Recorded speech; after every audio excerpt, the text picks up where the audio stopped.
Support for this episode of Judaism Unbound comes from the Oshman family JCC in Palo Alto, California, whose vision is to be the architects of the Jewish future. The Oshman family JCC empowers you to experience Jewish paths toward a life of joy, purpose, and meaning through innovative Jewish learning and wellness programs, community building, and initiatives to develop the next generation of Jewish leaders. Learn more at www.paloaltojcc.org. This is Judaism Unbound, episode 262, Marvel's Torah. Welcome back, everyone. I'm Dan Liebenson. And I'm Lex Rofberg. And before we jump into today's interview, just wanted to remind you that Purim is coming up 1 week from today, the day that this episode is released. And I think Purim more or less begins the second cycle of Jewish holidays that we have experienced during this COVID quarantine period. Last year, Purim was in early March. I'm trying to remember. I think it was basically a week before quarantine really happened in a big way. And for some of us, it may be the last Jewish holiday that we're experiencing in the first year of quarantine. And in any event, Purim last year was before we had figured out any of this stuff, how to do Jewish holidays online on Zoom, if we have figured it out. But this year, we're well into COVID, and we are now in a position to be able to help people celebrate Purim digitally in ways that we couldn't last year. And here at Judaism Unbound, we actually have two initiatives that you can use to try to make this year's online Purim as meaningful and interesting and fun as possible. The first one, which is already out and available, is called the Megillah Project. You can find it at megillahproject.com. That's MEGILLAH project.com. And that is a collection of over 30 videos, each of which is exploring the Book of Esther story from a different angle. Hopefully you'll find everything that you can imagine wanting to find at the Megillah Project. The second initiative is a gathering that we are doing on Purim Eve. That's Thursday night, February 25th at 8:30 p.m. Eastern Time, 5:30 p.m. Pacific Time. It's called Purim Live, and you can find it at judaismunbound.com/Purim 2021. We're putting this together with another organization called the Torah Studio. We're actually going to speak to its founder in a few weeks. And it is an unbound and unscrolled journey through the 10 chapters of the Book of Esther. We have 10 different people, each of whom is taking us through one of the chapters in hopefully an interesting and fun way. So again, it's judaismunbound.com/Purim 2021 to register to attend. And now let's go into our interview. As you'll remember, we're in this series of episodes looking at the Bible from all kinds of interesting angles. And you would think that a book about Stan Lee, one of the creators of the Marvel Comics universe, wouldn't exactly fit into a series about the Bible. And maybe it does and maybe it doesn't. We think it does, and you'll make your own judgment after our interview. But we're excited to talk to Abraham Riesman today. He's the author of a new book called True Believer: The Rise and Fall of Stan Lee. It's a biography of Stan Lee, the writer and editor who brought Marvel Comics to the world, based on more than 150 interviews and thousands of pages of archival material. And in this conversation, we're going to talk a lot about Stan Lee and Judaism. They had a complex relationship. And along the way, we're going to make some connections to our series on the Bible and explore whether what we're looking at when we're looking at the Marvel Universe is a version of biblical material for our time. Our guest today, Abraham Riesman, is a journalist who mostly writes for New York Magazine and its subsite Vulture, dedicated to arts and culture. He's also done writing, video, and audio for other media outlets, including The Washington Post, The Wall Street Journal, The Boston Globe, and The New Republic. And, of course, he is the author of this book, which has just come out, called True Believer: The Rise and Fall of Stan Lee. And he's also in the process of writing another biography called Ringmaster: The Life and Times of Vince McMahon. In the Jewish community, Abraham Riesman is a board member of one of our favorite Jewish magazines, Jewish Currents. So without further ado, Abraham Riesman, welcome to Judaism Unbound. It's so great to have you. Finally, I've been unbound and allowed to be a Jew. This is the best thing that's ever happened to me. Seriously, I'm very excited to be here. I've been looking forward to this conversation. Well, we have too. So for those of our listeners who may not be mavens in the world of comics, I thought we could start by could you give us a very brief understanding of sort of what's the difference between Stan Lee's work at Marvel and the other superhero comics, especially the world of Superman, Batman, the DC world that we know of? Like, what was Stan Lee's real contribution? Yeah, so in thumbnail form, Stan Lee was an editor and to some extent writer of these comics that came out in the 1960s, the beginning of Marvel Comics. And there were a number of innovations that he put into the work that he did on those comics. So one of these things is his dialogue and narration. The best way to describe them is they were snappy, they were melancholic, they felt, had the whole range of human emotion. Now, you read them now and they come across as kind of stilted and old-fashioned, but at the time, in the 1960s, there just weren't comics that sounded like this. And then another thing was the idea of the Marvel universe. Not necessarily the characters. There's a lot of dispute about who came up with the characters, but the idea of having all these characters interact, the star of one comic series can interact with the star of another comic series, and they can form a team with a third person. And it was pretty, from a business standpoint, and to some extent an artistic standpoint, it was a genius and extremely innovative idea. But Marvel was the outlet where you had Stan, appearing on the Dick Cavett show and giving speeches to stoned seniors at, seniors in college, not senior citizens. Although that would be interesting. I'd love that audio tape. Talking to, college students, around the country. Now they're stoned seniors. Those stoned seniors in college are now stoned seniors in the other sense. They technically, yes, you're exactly right. But anyway, so his ability to sell Marvel was kind of unparalleled. There were very few people who could be that charismatic in the comics world. And so those were sort of the three big things that differentiated him. And then, there's the more complicated aspect, which is the stories themselves and the characters inside them. There's a really good chance, although you can't prove one way or the other, there's certainly evidence that suggests that Jack Kirby, his primary writer-artist collaborator, was actually the person who came up with most of those characters, or at least had the initial idea for those characters. And so, the fourth thing that's complicated that differentiated him was these were just great, original, flawed, just fascinating characters that were the pieces of IP, basically, intellectual property. And it's up in the air, and probably will be forever up in the air and ambiguous, who was actually responsible for the characters themselves.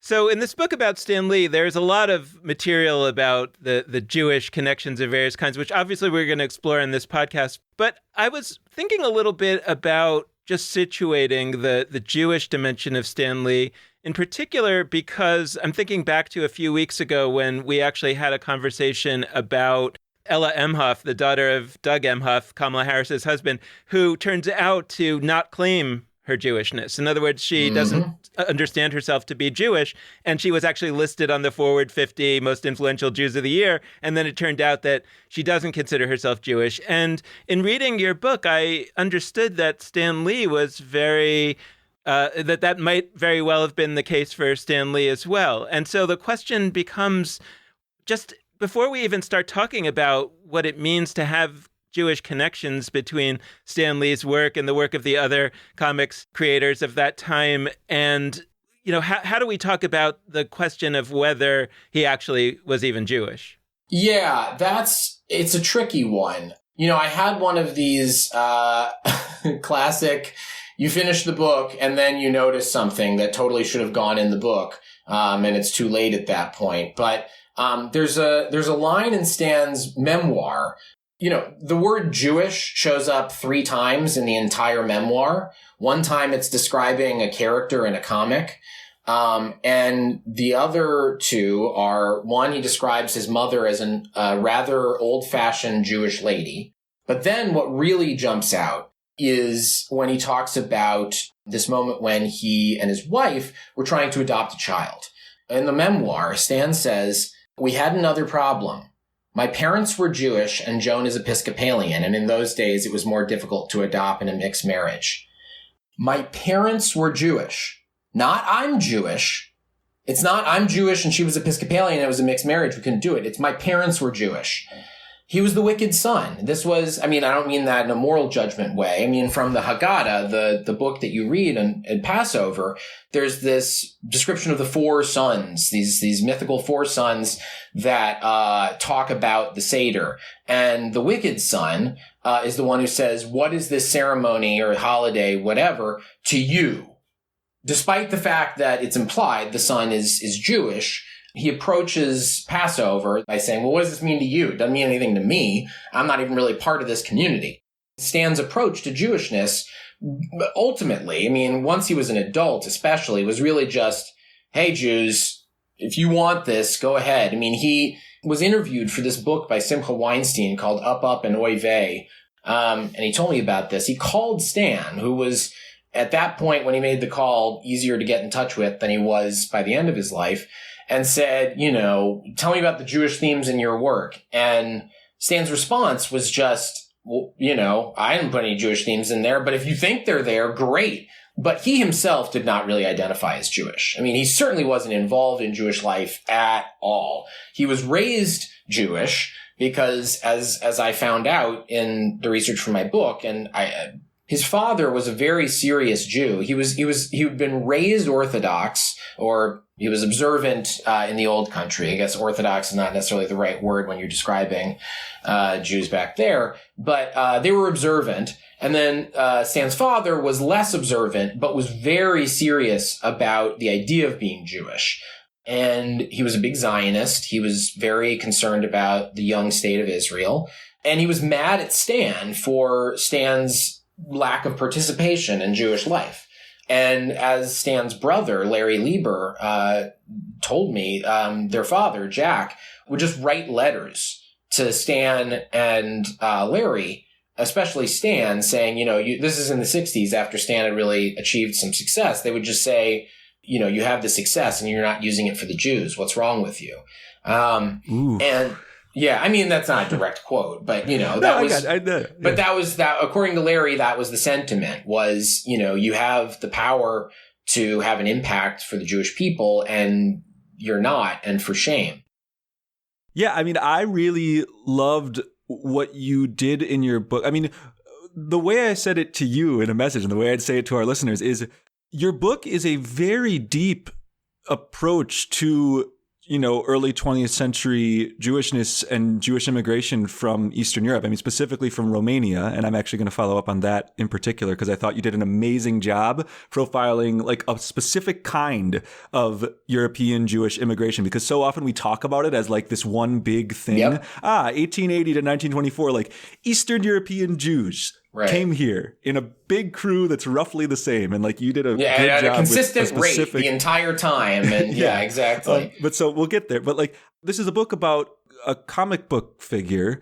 And it was I read a lot of things about turn of the 19th to 20th century Jewishness. And I thought this was one of the more fascinating ways to look at that. And look, it's not that you gave some big, broad overview, like you honed in very specifically, but it was a great reflection of how, you know, one person's backstory. And as we said, even one person who did not necessarily identify strongly as a Jew at the very least, and maybe didn't identify at all as a Jew. I mean, that's sort of murky from how I understand it. But like, that's interesting. So I want to ask about that. Like, and the other moment that on that front that called out to me related to his identity is like I think there was a moment in the book where you said that he was asked a question about his New York Jewishness and he responded only. Oh, you asked that question. Yeah. Well, in 2015, when I started writing the initial profile of Stan Lee that formed the seed for this book, the only interview I was allowed was an email interview. And one of the questions was, how did New York Jewish culture impact you in your writing? And he wrote back, and it was, you know, about a sentence long, and it was all about how great New York is. No mention of the Jewish aspect of that question. No response to it. And I caught that, and I thought that moment was a really important illustration of what you're talking about here. And yeah, I mean, the beautiful thing about this is that it's still very complicated because Stan Lee continued in his life, whatever his identity was. I mean, this is the kind of thing where where the folks who would voice criticism of us would say, well, sure, he might not identify as Jewish, but there's so many pieces of his life that are aligned with lots of other Jews of his time period's life experiences. But so that's the case. And the universe, pun intended, the universe he inhabited, the comics universe that he designed, and the comics people of the time were predominantly Jews and predominantly European Jewish immigrants or children of European Jewish immigrants from that time period. So basically, I'd love to hear from you, like, what happened with Stan Lee's family, which were the Liebers when they immigrated. Yeah. Like, what was the deal there? What can it teach us about Jewish immigration? And to some extent, as an author of a book that is not like, you know, I don't know, quote, a Jewish book primarily. I mean, it is also, I would argue, a Jewish book. But like, as somebody who took on the project of giving a Jewish window into a book that is much more than that, what was that experience like? When I approached this book, I wanted it to dig into whatever Stan's Jewishness was as much as I possibly could. And I was not anticipating being able to find that much, because I knew from that profile before that he didn't really talk much about Jewishness. And he'd mentioned that he had a bar mitzvah, but he'd, forgotten everything about it and had crammed for it right beforehand. And it was because his father made him do it. So I didn't figure I'd find that much. But I was reading a PhD thesis that was given to me by a very smart author who knows a lot about Romanian Jews.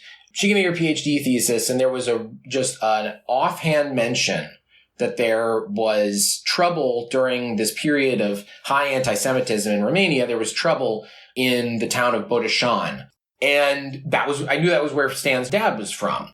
And there was no other information about it. It cited a different source. The other source was a contemporaneous source that just said there was trouble in Botoșani and didn't elaborate.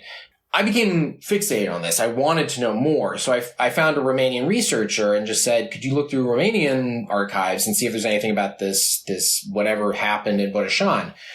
And she came back with this summary of her research with citations in it that just blew my mind. I mean, it was this very detailed description of this pogrom that was, luckily not that murderous. There were not that many people who died in it, but it was very much a pogrom. I mean, this was very, without getting into the whole story, basically some Romanian students who were arguing about Jews because there was this question of whether Jews should be allowed in this student union, student society. These Romanian students then, get in a fight, then they all go eat and probably drink a lot.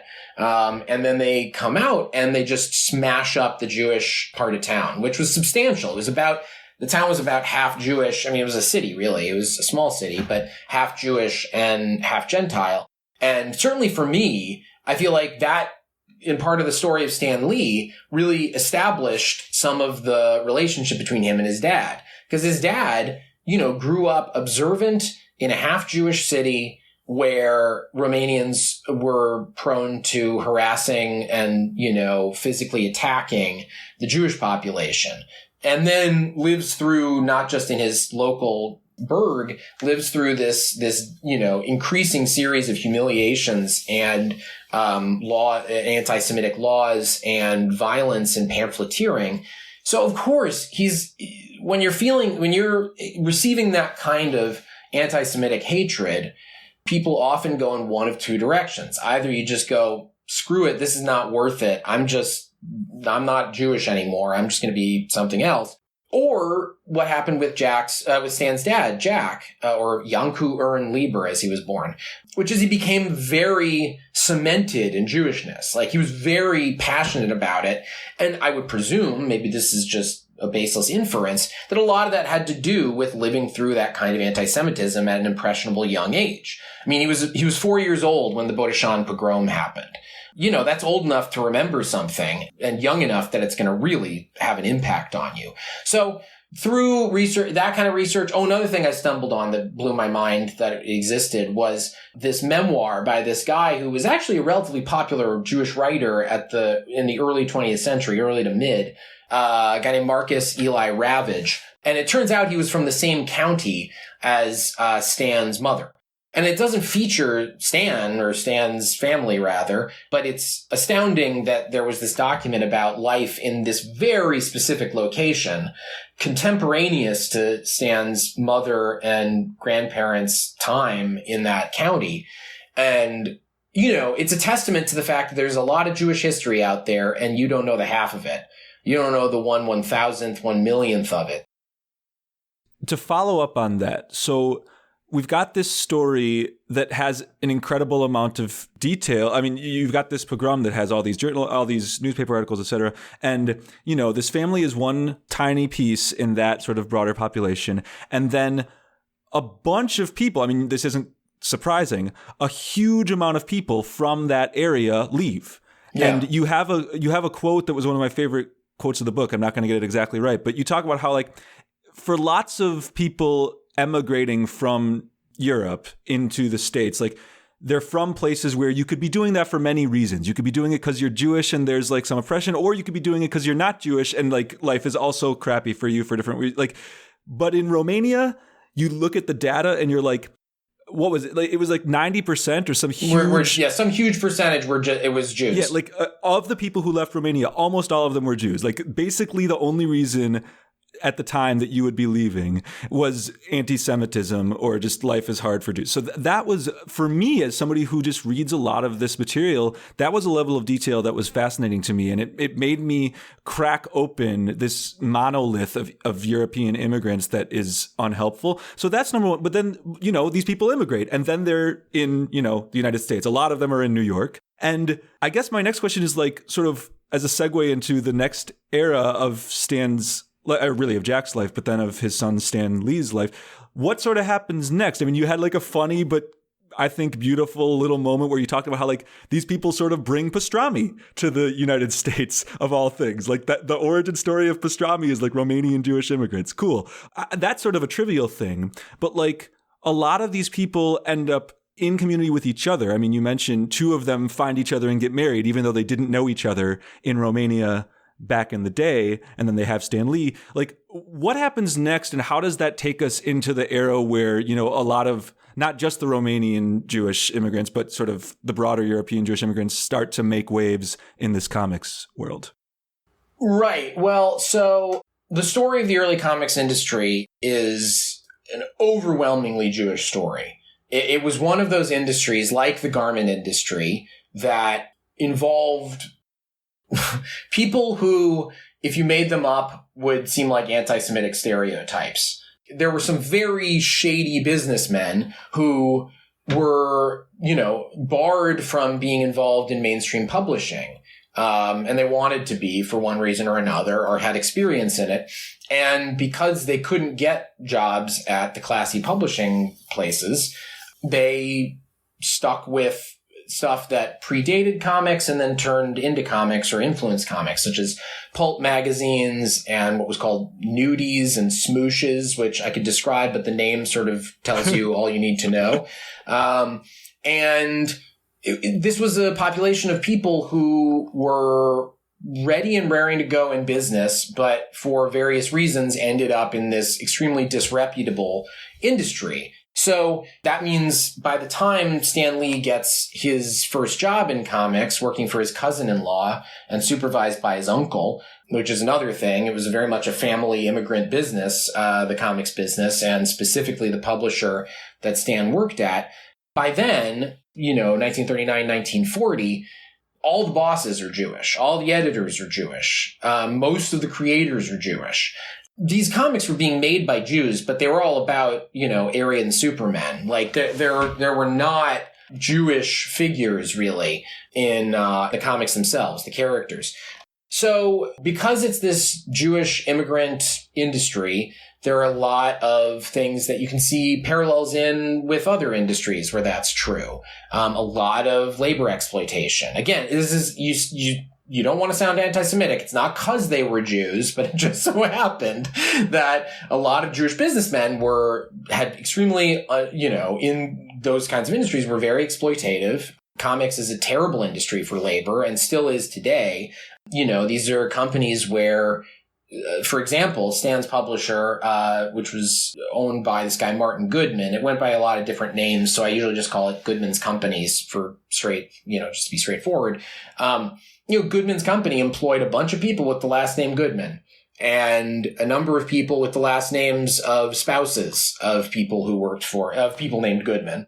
So, there's a lot of stuff coming together here. And then there's also, the creatives, which were people who Stan was working with, not in a boss. I mean, he sometimes was their boss, but these were people who he was working with, such as Jack Kirby, who was mentioned before. He was very much a Jew, and he was very proud of being a Jew. He was not, Jack was not, this is Jack Kirby, there's two Jacks here. Kirby, I'll just call him, was not very religious, rather observant. He was not an Orthodox guy, but Judaism really played into his work. I mean, he has all this religious work. He has this amazing drawing of Jacob wrestling the angel, where the angel looks like this massive robot alien, and it's weirdly very affecting. Jack made costumes for Purim spiels in Los Angeles, where he lived for most of the latter years of his life. And that's a real stark contrast to Stan, who was making work, but was not directly putting in a lot of Jewish stuff. That said, he was surrounded by people who often did, and it's complicated by the fact that the characters weren't Jewish. I could talk about this all day, but you're exactly right to note that there was this enormous, or at least densely populated, Jewish community that was in comics, that was in New York, and that had come from Eastern Europe. Yeah, so I really want to start to go there a little bit in that, it's funny because we're in this series of episodes looking at various manifestations of the Bible. And one of the things that comes up is, where did the Bible stories come from? And we're talking about that there are these Babylonian myths of the surrounding area, and then they get kind of Judaized and turned into biblical material. And one of the questions is like, well, what does it matter? Does it matter the backstory? Does it matter if Stanley was really drawing from Jewish experiences, but unconsciously, or he was conscious but denied it? Does it matter if other people like Jack Kirby were more upfront about it, more excited about their Jewishness? Or, my grandfather, by the way, went to the same high school as Schuster and Siegel, the inventors of Superman. So there's always this question. Yeah. So there's always this question in our family, like, how Jewish were they? That kind of question. And so I'm curious what you think about that. I mean, for me, the most live one these days is Spider-Man, because I have been thinking a lot about this next era of Judaism. And, in some of my musings, it's like, well, and part of this I'm drawing from a rabbi, Yitz Greenberg, who talks about this next era of Judaism, right? And the idea is that God sort of withdraws from daily life in the world in the different eras, and that as God withdraws, human beings have to shoulder more of God's responsibilities. And just at that same time, human beings are getting more ability through technology and other ways, so we can shoulder that responsibility. And when I've thought about it, what does that mean ethically, I've often said, well, it's the Spider-Man principle. With great power comes great responsibility. And that actually, in the same way that the lesson learned from the Exodus is you were slaves in Egypt, so you should make sure nobody else is ever a slave. The lesson learned from Spider-Man is, now that you have the power of a more powerful being that you might have thought of as only God's power in the past, now you have to have the level of responsibility that you might have expected from God going into the future. And so I'm just sort of wondering whether it actually maybe matters how we understand the relationship between this work and Judaism, because actually they're really important ethical principles that come out of the world of comics and that we might actually take really seriously. Like I sometimes feel like it's cheapening it to call this the Spider-Man principle, but we all know it from Spider-Man, and it's actually pretty powerful when you take it seriously. Yeah, I mean, one of the writers of Spider-Man, I mean, there have been a lot of them, but one of the more notable ones, Brian Michael Bendis, who's another Cleveland Jew, he was talking about with great power comes great responsibility, which of course is a misquote, but that's how quotes work, That phrase he spoke about in our conversation and said you could build a religion around it. And it sounds like you concur. I mean, it's true. We don't know whether Stan came up with it, actually. It may well have been him lifting from a number of, or any number of other quotes from notable people that had that phrase and concept in it, but he certainly popularized it. And it is something that is worth considering. I think about it all the time. I mean, it gets at the nature of the privilege conversation, where you're saying, okay, well, what are the advantages and structural bigotry, where it's like, what are the structural aspects of society that have allowed you to get ahead? And what do you do? More importantly, what do you do with the advantages you have? I think you're right that with great power comes great responsibility is the kind of idea we should be applying when you say, okay, I have a platform, or I have an ability, or I have money, whatever, and I'm going to use those advantages, that power I have, to good ends for, helping other people and not just myself. And yeah, Judaism, I guess, could use a fair dose of that. It's not completely alien, but, phrasing it in that way maybe would be something. I think we definitely go too far. There's this idea, maybe it was popularized by Michael Chabon, maybe Will Eisner, it was kind of in the ether, but especially with the advent of Michael Chabon writing Cavalier and Clay in 2000, I think it was 2000, you get this new wave of consensus, not just in the Jewish world, but kind of in the world more generally about Jews, which is that the comic book industry and the superhero fiction genre are inherently Jewish. Now, I think Chabon was right, actually, about a lot of stuff, but I think people took what Chabon or Will Eisner were saying and kind of brought it to a level of general acceptance that I think is not necessarily well-founded. I can comment on various different creators, but, Stan is the one that I have thought about the most. And I just don't see anything uniquely Jewish in his work. Does that mean his Jewish upbringing didn't affect his work? Who knows? I don't know. But there is very little in there that couldn't just as equally have been attributed to any number of the non-Jewish books he read growing up, which were much more of an influence on him than, say, the Torah. I don't know whether it matters, but I think if you're going to have serious literary criticism, which comics deserves, if for no other reason than the fact that it's deeply influential and we should look at texts even if we think they're childish, if they've had a certain degree of influence. If we're going to be serious about this stuff, we have to, not just assume everything falls into one box. And I don't think if you're a Jew, everything you create is itself inherently Jewish. So that's really helpful. And I want to do something you do in the book a decent amount, which is you sort of break the fourth wall sometimes and you talk to your readers. You talk about your own place in the story. I'm going to do that with our listeners. Like, hey, listeners, we're going to break that invisible, wall.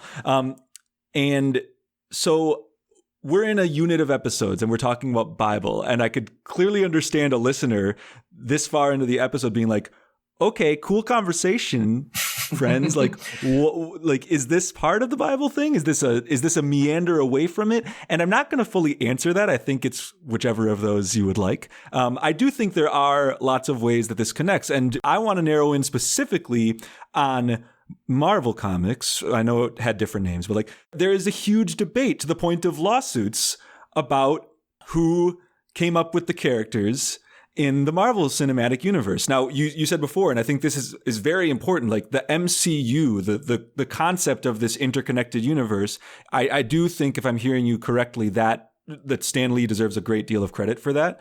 And by the way, as somebody who has become deeply embedded, as somebody who cares about any of this, largely because there is a movie system of all of these, but I owe Stan Lee a debt of gratitude, whether he came up with the individual characters or not. That said, there is this huge debate over, I'm going to use the phrase, who wrote the comics, because I want to echo Who Wrote the Bible by Richard Elliott Friedman, right?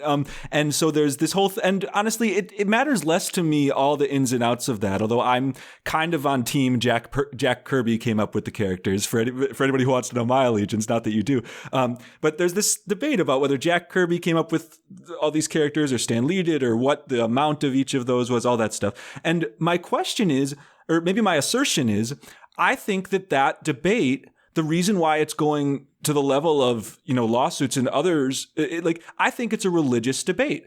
Now, I think it's also a financial debate. I think that this this cinematic universe is a kind of religion. And I don't say that trivially. Like, I actually think that part of why Stan Lee's move worked, like part of why the Marvel Cinematic Universe, or the Marvel Comics universe at first, worked, is because it created this like religious kind of system. It's like the Bible, we call it, the good book or whatever. But I think the reason that the Bible works is because it's actually many books in conversation with one another, and characters from one pop up in another one in a different way. And, one author of one book sort of takes an earlier character in a different direction, or like that's what the MCU is. And I think that as somebody who is connected to these movies, I'm struck at the resemblance to religion. And I think that, you've even gotten very angry emails, and to the point of, I think you said like death threats before. Only one so far as of this taping. Only yes. one. Okay. That's a big deal though. Yeah. Of course, like, don't wish that on you or anybody else. But like, I don't think that's because people are like being dumb and like, oh, they care about comics more than they should. Like, on the one hand, I don't want anybody sending death threats. On the other, I get why people would feel that level of connection to these books. These are commentaries on our world. These do have a huge influence on a huge number of people in a way that is not different from the Bible. And honestly, if we were to measure the number of people in the last like 10 years who have been impacted by Marvel through any of the movies versus the number who have been impacted by the Bible, I think the Bible wins, but I think it's actually like kind of close. So I'd love to hear from you what's going on there, whether that's the relationship between, the different sources and the whole Kirby Lee debate, because that's another thing, who wrote both sets of documents matters, and the ways in which this sort of resembles religion. Well, in many ways, they're the same thing, because the two religious questions you're talking about here, you're onto something there, because you have religious belief about who wrote the Bible, and that plays directly into your religious belief about the individuals in the Bible and about the people who have conveyed the Bible. So too, in comics and in Marvel, you have the question of who was really behind these stories, and more majorly, who is behind the initial characters. And you have this love of the text. And the text, I would say, at Marvel includes the meta text. Like, Stan is a character in a lot of these comics. Not, a massive percentage of them, but like also Stan's name was on the comics. Even the ones he wasn't writing. For decades afterward, they said Stan Lee presents on them. And so Stan Lee is a character in the Marvel Universe, both literally and figuratively. And because you believe that figure wrote your Bible, or at least was the progenitor of the beginning of your religious texts, you're going to have very strong feelings about that character and about the role that character played in creating this thing that means an enormous amount to you. It's been interesting to watch people's criticisms, because I think a lot of it is just purely, how dare you insult this religious figure that I believe in? Who, if we're talking about the Bible in context of Marvel, he is the Hashem of that story. I mean, he's the God. I mean, he's the guy who, if you're taking Stan, the character, as part of the larger Marvel story, he's the one who was the initial scribe, who was the one who received the word and put it out there. That's it hurts when you poke that.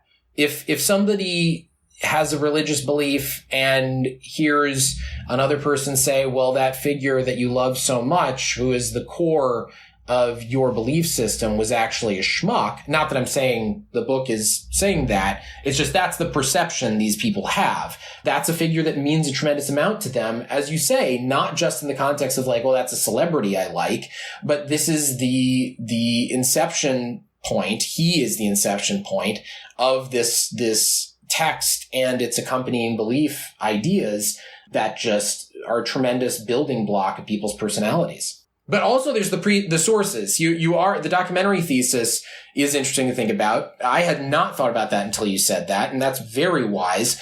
It is true that you have, the text that is the Marvel story, as in the 80 plus year long intertwined narrative that is the Marvel universe, like scripture. It's it's assembled from different texts and different authors, most likely. I mean, now I'm revealing my beliefs, but it's an assemblage of different texts, sometimes with repeating characters, but with their own perspectives and agendas.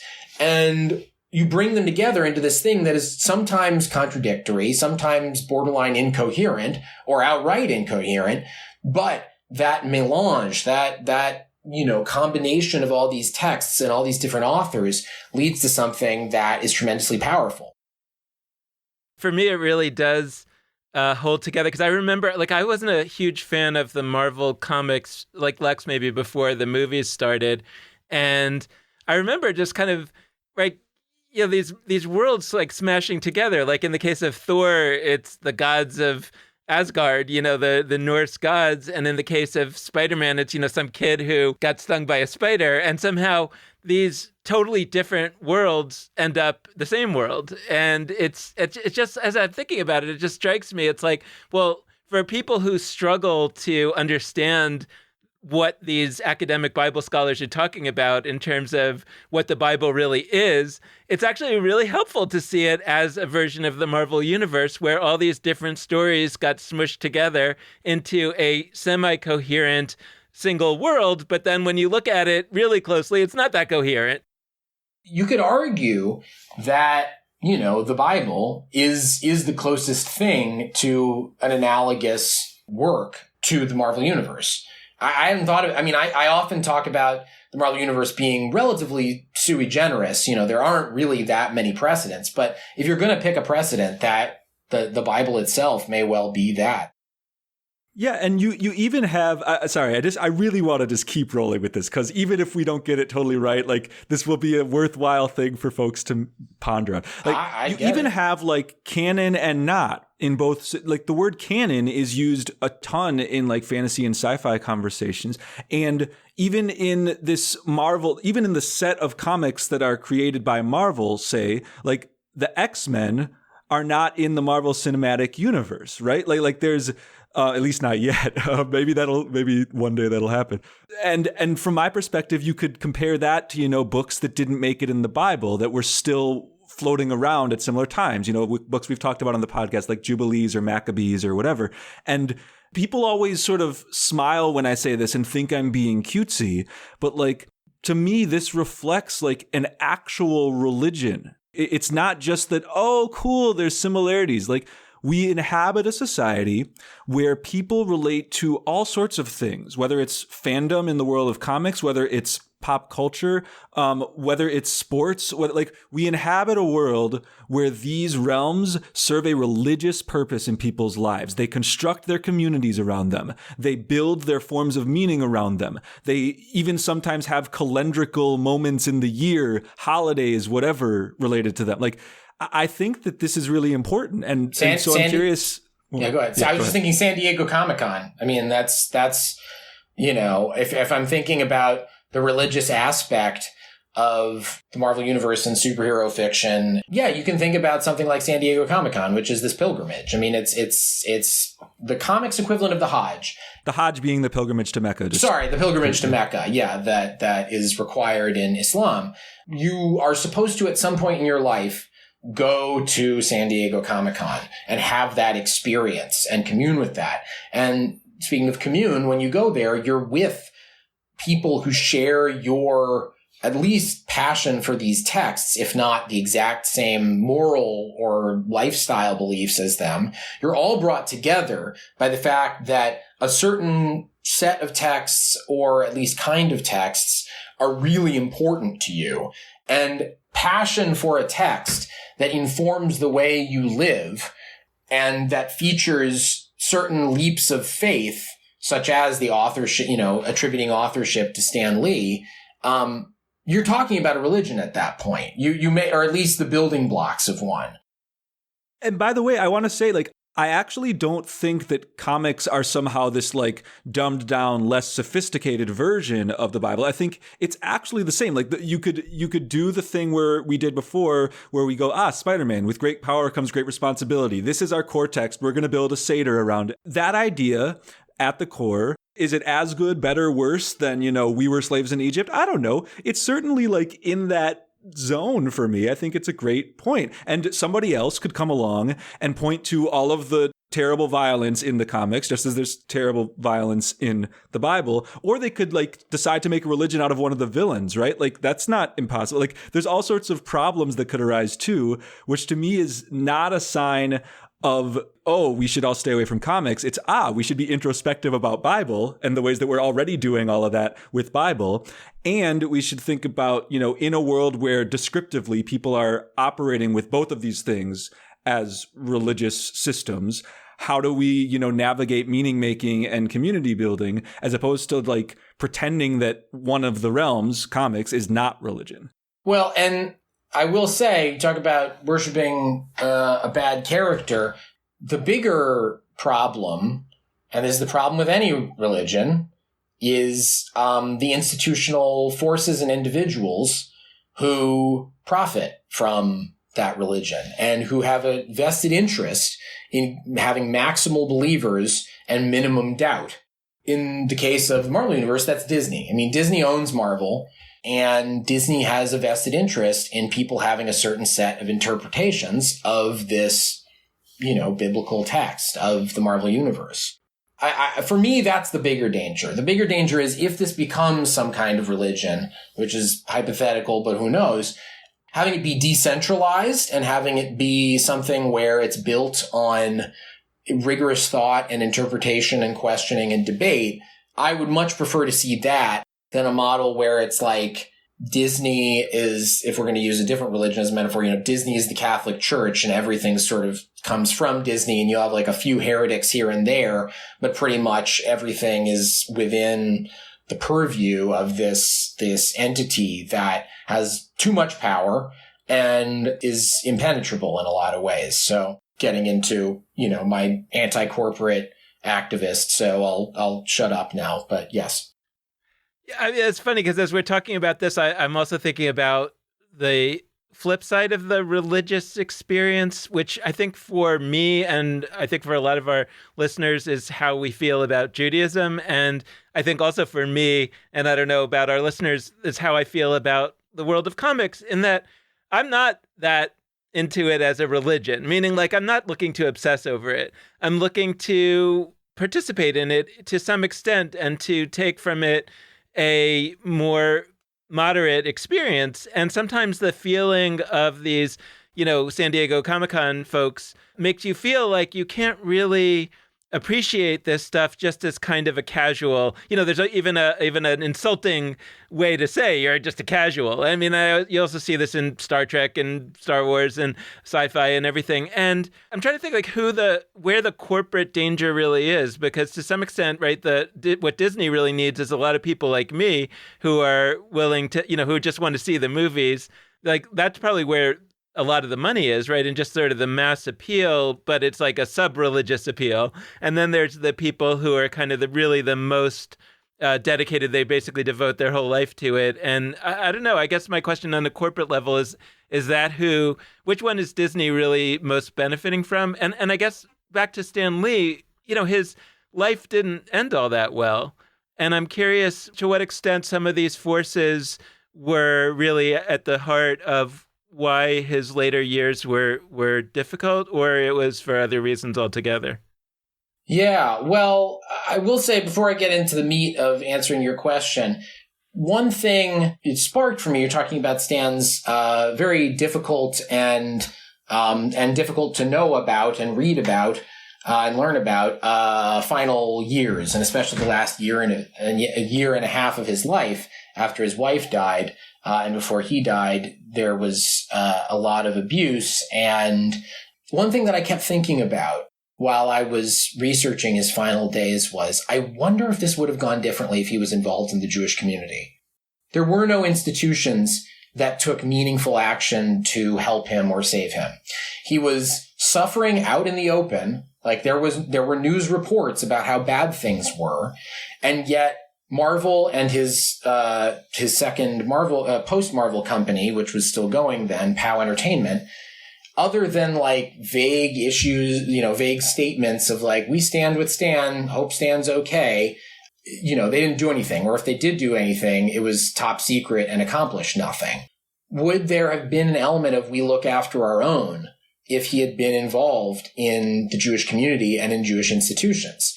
Greatest generation guy, child of immigrants. This is the profile, the kind of person that Jewish institutions often excel at stepping in to help. Stan just wasn't involved in that world, so no one was coming to rescue him from that. Which is a mixed reflection on Jewish institutions, I want to say. Like, you could hear that as a good thing, that, like, as a general rule, Jewish institutions would be ready to help somebody. But, like, the fact that it requires sort of years of loyalty or fidelity, when this is a person that the Jewish community has claimed in all these articles, Stan Lee, born Stan Lieber, the Jew. Like, yeah. If that person is not somebody that you'll step in for, except for when they've sort of proven their devotion to you, that's not only good. Yeah, that's actually a great point. I'd only been thinking about the counterfactual, but you're right. The factual way it did happen doesn't speak well necessarily of Jewish institutional life. It gets into the question of, is Jewish life sort of like your retirement fund? You pay into it and then eventually you live off of it. I don't know that's necessarily the model we want to have, but you do make the good point that, like, if we're going to claim Stan, then we had a responsibility to him. And I speak broadly as the Jewish population. And that didn't happen. And related to the casuals thing, I think you are looking at a world where the corporate structure, the institutional structure that supports comics and supports superhero fiction does rely on having casuals, people who just come to see the movies and don't necessarily have a ton of deep knowledge about them or about their source material, but that's not their bread and butter. Similarly to Jewish institutional structures, you look at the fact that, 70 to 80%, depending on who you talk to, of Jewish American voters voted against Trump. And yet, you wouldn't know that if you went to the Conference of Presidents and asked people, can you denounce Trump? Like, will you make a statement? Most of these organizations are going to go, can we sort of avoid the subject? Or they're going to be pro-Trump, and they're going to be like, I feel no shame about saying we're big on Trump. And the point is, that's not representative of the majority at all. That's representative of 30%. But they have a belief that 30% is a base. That 30% is where the action is. And that 30% is where the future is. Because those are the people who are going to be with you through hell and high water. Now, I'm not saying that's necessarily accurate, but that's the mentality. And it's the same mentality that goes into marketing stuff to geeks. You make it accessible enough that you can be a casual and come in. But once you're in, it's all about leveling you up and doing everything they can to make you an addict. So we're rounding out the conversation. I'd sort of just put the ball in your court. Are there any pieces that you shifted? Is there anything that was affected in you in writing this book related to comics and your own relationship to them, related to Jewishness, Judaism, and your relationship to that? Like, what would you sort of autobiographically look back on as having happened to you in writing this book? It got me rolling on thinking about my own Jewish heritage. And also, it got me thinking a lot about the parts of Jewishness that I've walked away from in comparison to my great-great-grandfather and the parts that I embrace. Because to one extent or another, we're all the wicked son. We're all the ones saying, hey, what did that thing mean to you in the past? As opposed to, well, what does it mean to me in the present? Because sometimes the thing's extinct. Or you just yourself decided not to engage with that thing. But the fact is, you're still saying, what does this thing mean to you, not me? What are the aspects of Jewish identity and life that I've made a choice to differentiate myself from and say, there are people who do that and they're not me? Thank you so much, Abraham Riesman, for joining us. This has been a fantastic conversation. This has been really great. I really appreciate you taking the time, and this is the kind of stuff I could talk about all day. So thanks. And thanks so much to all of you out there for listening. We hope you've enjoyed this episode, and we hope that you will continue enjoying episodes in this series on Bible. It's been so fun so far, and we've got a bunch of really great episodes on the way in the next few weeks. Before we go to all the different ways that you can be in touch with us, which we will get to, we love hearing from all of you. Before we get to that, we want to encourage you to check out our Purim offerings this year. We have two. One is the Megillah Project, which you can access at megillahproject.com. That's MEGILLAH project.com. It's all sorts of videos related to the Megillah, the Book of Esther, and there's scholars and artists and all sorts of folks checking it out from different perspectives. You won't want to miss these videos. Watch 1, watch 5, watch 30, watch as many as you can. They're really, really fantastic. The other offering we have this year is Purim Live, which, as the name suggests, is a live experience of Purim, which you can be a part of on February 25th, the evening of Thursday, February 25th. And we're going to have an amazing time in Zoom together. There's a bunch of really awesome people who will be presenting each chapter of the Book of Esther, but from very different experimental kinds of approaches. And, one chapter will be upbeat, the next will be a little bit serious. We're going to go all over the place because Purim is all about turning every which way, upside down, topsy-turvy. We're going to do that. Hang out with us. You can sign up for that by going to judaismunbound.com/Purim2021. So now the different ways you can be in touch with us, because we do love hearing from you. There's our Facebook page, our Instagram, our Twitter. All of those are at Judaism Unbound. That's how you find them on the various applications. There's our website, judaismunbound.com. And there are our email addresses, dan@judaismunbound.com and lex@judaismunbound.com. The last request we always make is that we deeply appreciate any amount of financial donation that you can send our way. And you can do that via judaismunbound.com/donate on either a monthly recurring basis or just as a one-time gift. So thank you so much for listening. And with that, this has been Judaism Unbound.